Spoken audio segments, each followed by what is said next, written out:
Hi, my name's Jackson Hickey and I'm a journalism student at the University of Queensland. I have a passion for doing the bare minimum workload to get through this degree. Here is a showcase of my work so far.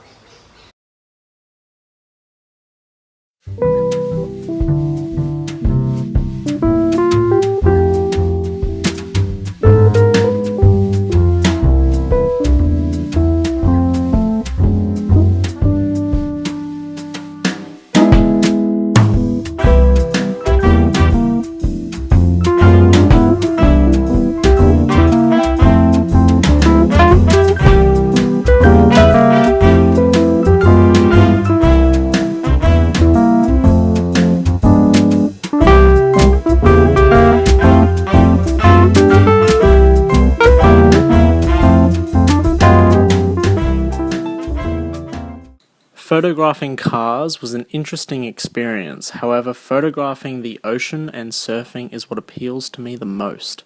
I've been taking surf-themed photos for almost a year now as a hobby.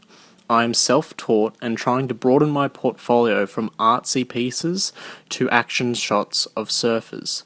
I've been fortunate enough to photograph some of the world's best surfers, such as Mick Fanning, Julian Wilson, Kelly Slater, and Felipe Toledo, in action at the Quicksilver Pro on the Gold Coast. My goal is to hopefully work for a surf magazine as a photojournalist, following the world tour documenting these amazing athletes in action. I would also like to eventually move from stills and make surf edits or clips. I managed to capture Kelly Slater at Pipeline in Hawaii on a dodgy little camera and really enjoyed the rush you get from filming such a cool event happening. Taking photos is an important part of our journalism, but so is reporting. The next little clip is an incredibly monotone news report on an Australian animal. This suburban home is resident to one of Australia's rarest and most unseen animals. Meet Rufus, the Rufus Bettong, a native Australian marsupial.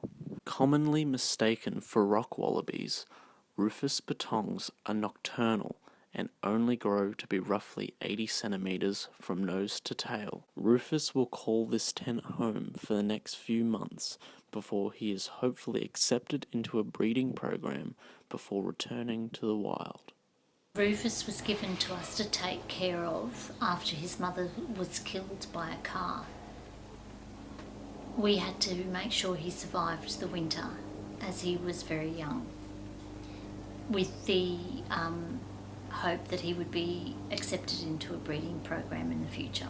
Success in a breeding program will allow Bettongs like Rufus to return back to the wild. However, his caretaker has other ideas. Would I like to see Rufus return to the wild? No, because that's what killed his mother. Would I like to see him return to a natural environment where he can simulate being in the wild, like in a breeding program where he doesn't have to worry about foxes or cars? That's what I would like with him, for him. The question will be whether or not Rufus here is too domesticated to go back to the wild. Yeah, there's a chance that a domesticated Australian native animal will struggle to return to the natural environment, especially if it's been domesticated from a young age. It only knows that environment. They're uncommon in Queensland, vulnerable in New South Wales, and extinct in Victoria. So it's important that we try to preserve their numbers in their natural environment. This has been Jackson Hickey reporting for Jack News.